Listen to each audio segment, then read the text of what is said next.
में अगले दिन तो महाअभियान का रूप ले लिया। अंबाला में पहुंचा तो एक आंदोलन का रूप ले लिया। कल राई और पानीपत ग्रामीण में पहुंचा तो एक व्यापक आंदोलन का रूप ले लिया और आज जुलाना में इसने एक जन आंदोलन का रूप ले लिया है। ये मैं कह सकता हूं आपको, आपने देखा होगा लोगों की जिस तरह से जो हाजिरी संख्या थी और बाकी जो आम आदमी जिस तरह से निकल के आ रहा था और आम आदमी जिस तरीके से अपनी जो सरकार के प्रति एक गहरा रोष, गहरी नाराजगी है इन बातों को लेकर जो हमने कहा है, उनको स्वीकारता आम आदमी की स्पष्ट रूप से दिखाई दे रही है। पहली बात। दूसरी बात, भाजपा का जो इस अभियान के बाद तिलमिलाहट दिखाई दे रही है, सरकार की जो तिलमिलाहट दिखाई दे रही है, वो किसी से छुपी नहीं।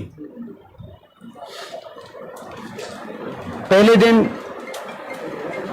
सरकार के काफी वरिष्ठ एक दो केंद्रीय मंत्रियों का बयान आए। अगले दिन स्वयं केंद्रीय गृह मंत्री महेंद्रगढ़ आए और उन्होंने कहा कि साहब हम कांग्रेस से मांगेंगे।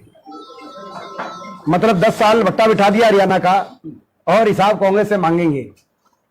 और उनकी जबान पे उनके खुद के मुख्यमंत्री जी का नाम नहीं सुनाई दिया, उनकी जबान पे 10 साल के बाद भी हुड्डा साहब का नाम सुनाई दिया। तो ये 10 साल की कुछ काम किए हो तो बताएं। कुछ काम ही नहीं किए 10 साल में। वो अपने काम बता के जाते हैं कि हमने ये किया, हमने वो किया। काम कुछ किए नहीं। हरियाणा का इतना नुकसान कर दिया इस सरकार ने। और उसके बाद कल मुख्यमंत्री, पहले केंद्रीय गृह मंत्री की बात आई और कल नायब सिंह जी 11 सवाल पूछ रहे हैं नेता विपक्ष जी से, हुड्डा साहब से। तो ये कैसी भाजपा की 10 साल के कार्यकाल के बाद, यानी कि कुछ 11 काम बताने को नहीं है, 11 काम बताने को नहीं है। नेता विपक्ष चौधरी भूपेंद्र सिंह हुड्डा जी और कांग्रेस पार्टी से 11 प्रश्नों के माध्यम से पूछ रहे हैं, ये स्पष्ट दिखाई देता है।